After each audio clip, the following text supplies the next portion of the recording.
Hey everyone, welcome to another episode of What the Dementia by Bambu Care. I'm your host, Brianna Wilson. I'm a certified dementia practitioner and the founder of Bambu Care, where you can find us at letsbambu.com. So if you are in need of more support along your dementia care journey, I highly encourage you to check us out. So today we're going to be talking about a pretty hot topic, and that is, I don't like my person with dementia anymore. This topic was inspired by a comment a caregiver left saying what to do if you are starting to dislike your parent. Everyone who has lost their mom thinks I should be grateful to still have mine. I get it, but they don't have to put up with her behavior. So let me first preface this topic by saying that we're going to approach this topic from the perspective that you used to have a good relationship with your partner with dementia, and now that relationship is changing and becoming strained, and you're kind of like, dang, I'm really starting not to like this person anymore. So if you've never had a good relationship with your partner living with dementia, then that's something we'll have to discuss in another episode, okay? Now, let's start with one thing that I will never ever tell you.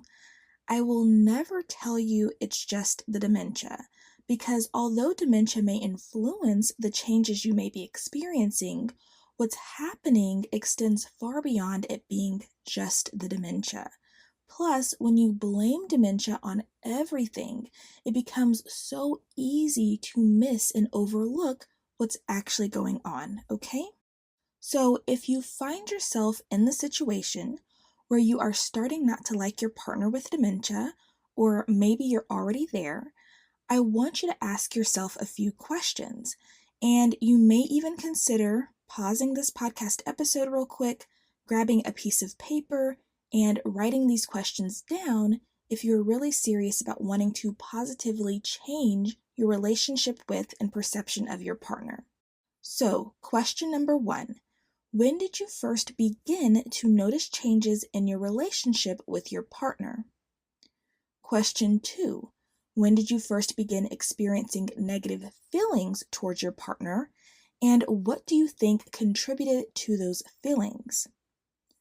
Question 3. Do you think the way you interact with or approach your partner with dementia might be affecting their responses or behavior towards you? Question 4.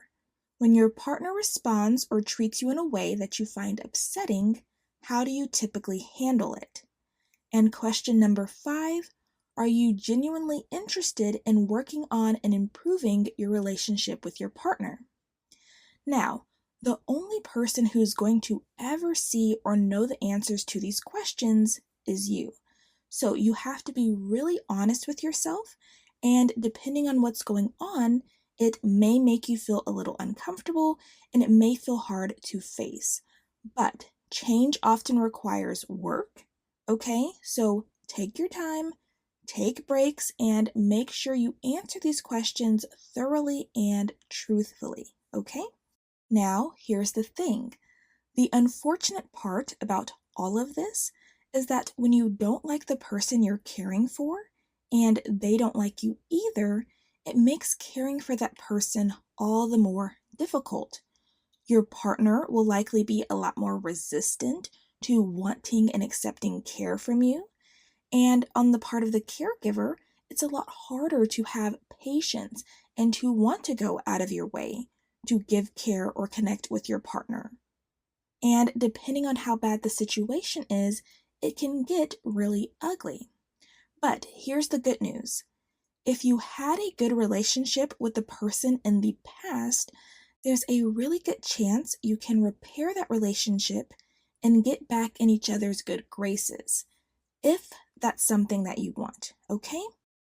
So let's talk about 3 of the biggest mistakes that caregivers often unknowingly make that create strain and tension on the relationship.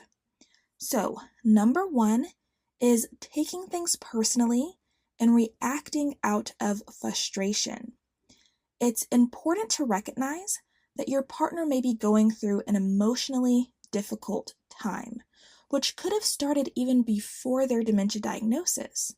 Now, with all the changes that are happening, they have even more to process. As a result, your partner might be depressed or unhappy, and unfortunately may direct those negative feelings towards the person they feel the safest with. Often, this is the closest caregiver. For example, my mom sometimes takes out her frustrations on me because she knows I'm a safe person to do so with. While it's tough, it's also a sign of trust. She knows that I won't react in a way that could harm her. Realistically, it's not safe to take your frustrations out on everyone because some people will curse you out and tell you about yourself or even cause you harm, right? So for my mom, she knows that she can talk crazy to me when she's having a bad day, and though I do set my boundaries, I'm not going to match her energy. But there are other people who absolutely would, and it wouldn't be pretty, and she knows that, which is why she doesn't do that to them, only to me. She feels secure enough to express her emotions, even if it's not in the healthiest way. And this might be what's happening for you. You could be the chosen one, quote unquote, okay?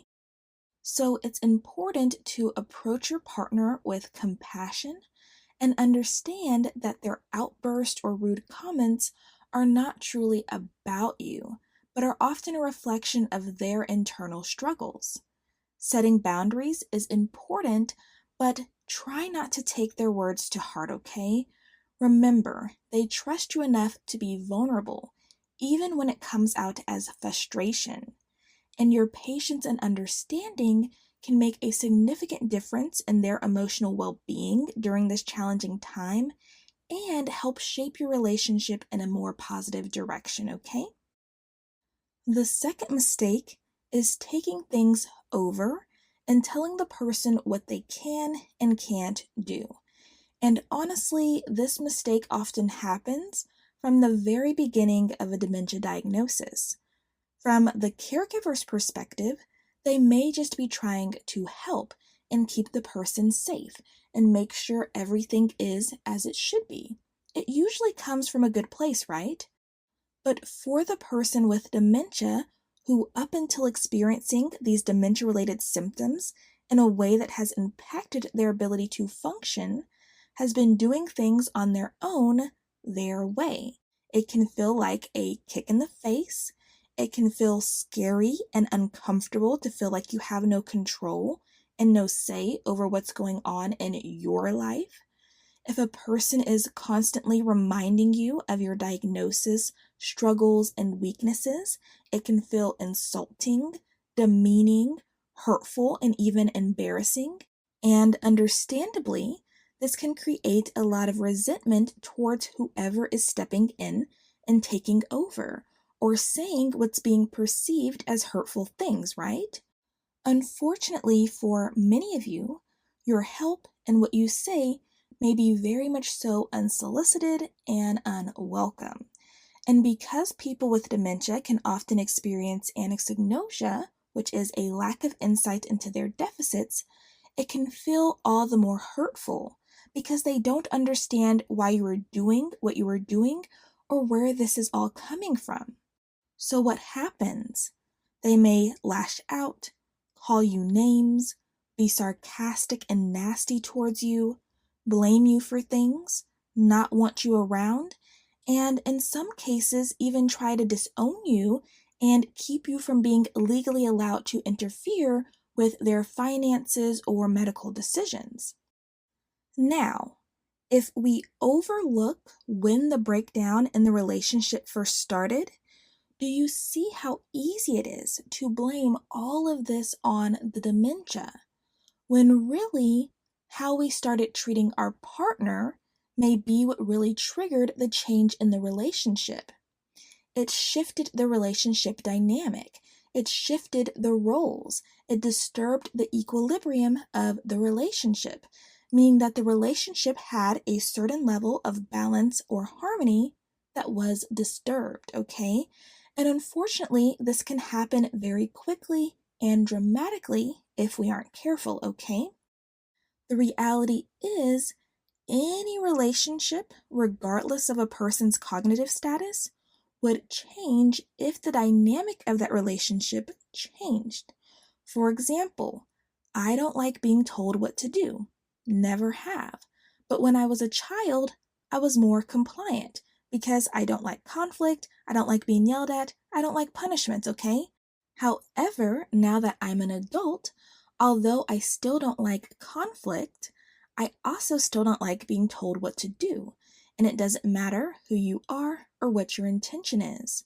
So, for example, if my partner suddenly started trying to control what I do, even if in his eyes it's for my best interest, it would create a big problem and shift the dynamics of our relationship because the harmony would be disrupted. If this behavior continued despite my efforts to communicate, hey, let's not do that, I might start disliking my partner, and he might feel the same about me due to my reaction to him. Does that make sense? But remember, not everyone has the same triggers or limits. Each person is different, and understanding your partner better will help you recognize what might disturb the harmony. Have you ever been in a relationship with someone who knows exactly how to push your buttons? They do this because they know what will disrupt the balance, and instead of choosing to maintain harmony, they use this knowledge to stir things up. But they also know exactly what to do and say to restore the balance, which is why people often end up staying in relationships with individuals who don't actually have their best interest at heart for far too long. But that's a whole other topic. So let's move on. So the third mistake is everything becomes about care and coordination versus connection. So basically, the relationship becomes all work and no play. Not a lot of time may be spent just talking with or connecting with your partner. There may be no attempts made to compliment them. Not a lot of effort may be put into helping facilitate their independence.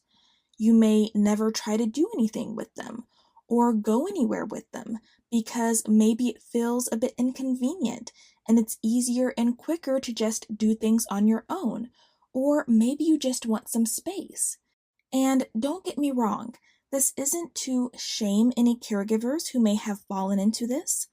I'm simply just pointing out what I often witness happen, okay? The reality is caregiving is hard. And striking a balance between caring for your partner, connecting with your partner, and managing all of your other responsibilities is no easy task. So if you feel like the shoe fits based on what I'm saying, please give yourself some grace and trust that you are doing your best and know that this is all a learning experience, all right? Now, let's transition into what you can do in efforts to improve the relationship and restore the harmony. Keep in mind, though, that depending on how long the balance has been disrupted, it may take more or less time for you to notice positive changes in the relationship. So don't give up, just keep persisting. Also, please don't get upset if your partner doesn't respond the way you had hoped, okay? It's important to stay patient and recognize that progress may be gradual. It's also not going to be this linear uphill trajectory, okay? There's going to be some ebbs and flows. Sometimes things are going to look like it's going really good, and then it may start looking like it's going really bad, and then it's good again, right? But it's a net positive, okay? So celebrate small improvements and remain open to adjusting your approach as needed, okay?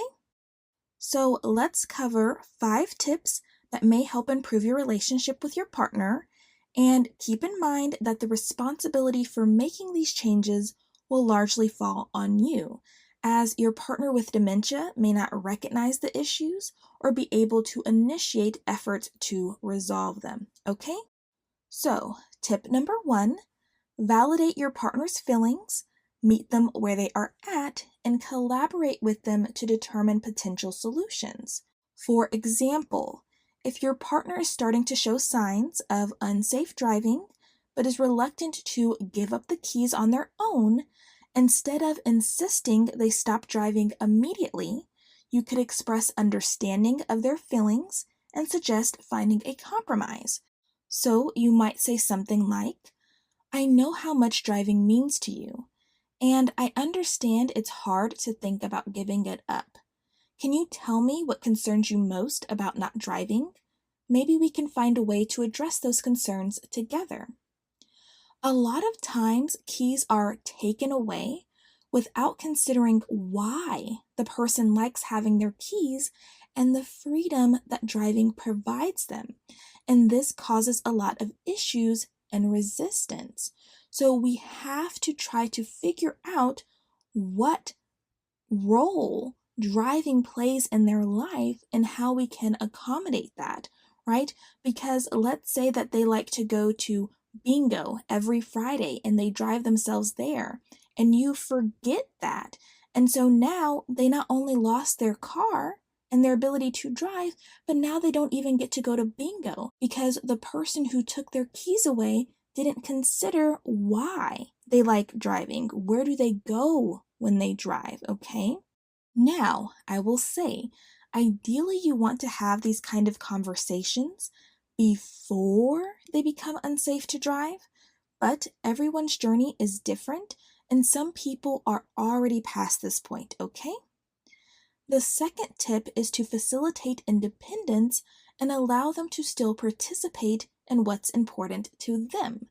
This could be by modifying the environment or the task. So you want to consider how you can make the task or a component of the task more accessible to them. For example, if your partner enjoys cooking, but you recognize that they are struggling or unsafe to cook, what parts of the task can they still do? Can they help make the grocery list or pull out the ingredients? Can they mix things in a bowl? Can they chop things up or peel things? Can they wash the produce? What if the recipe were simplified? What if the required ingredients and dishes were set out for them or already pre-measured? What if you remove everything from the counters but what's needed for the cooking task? Does it help if you turn the TV off so there's less distraction?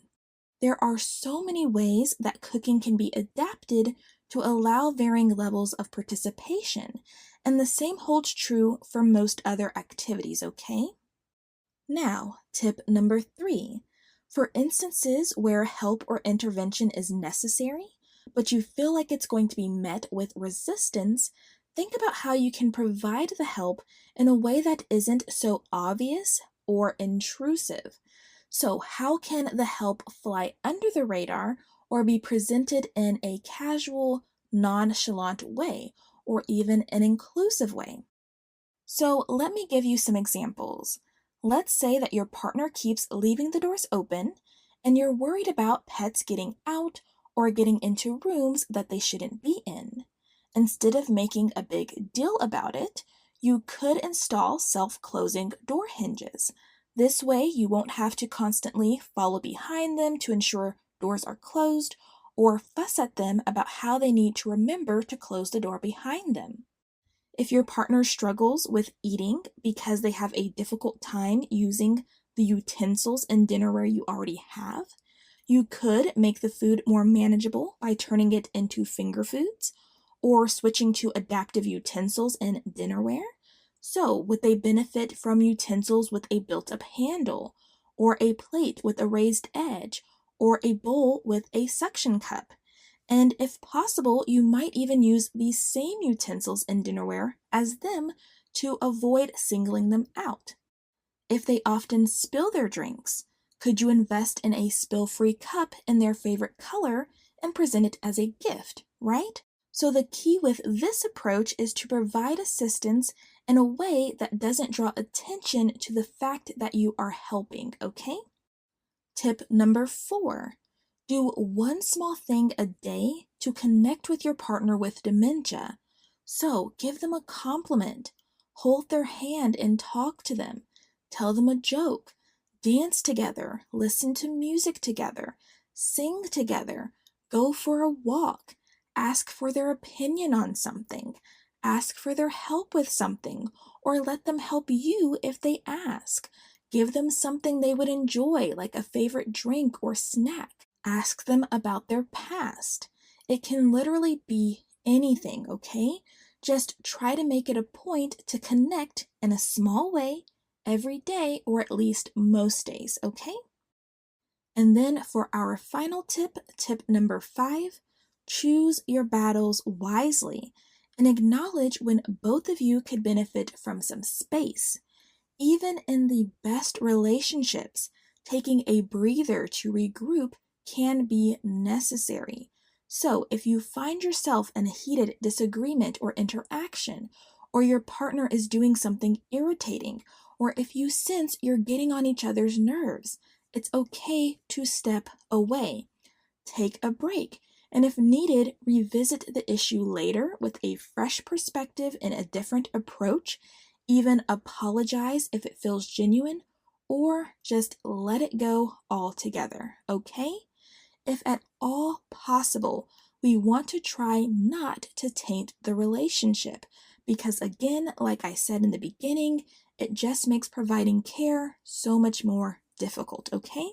So, with that being said, if your relationship with your partner is something you truly value, please don't give up on nurturing it. Small efforts really can lead to big results, but it will take time. So remember to manage your expectations and try not to take things too personally, okay? It's all trial and error.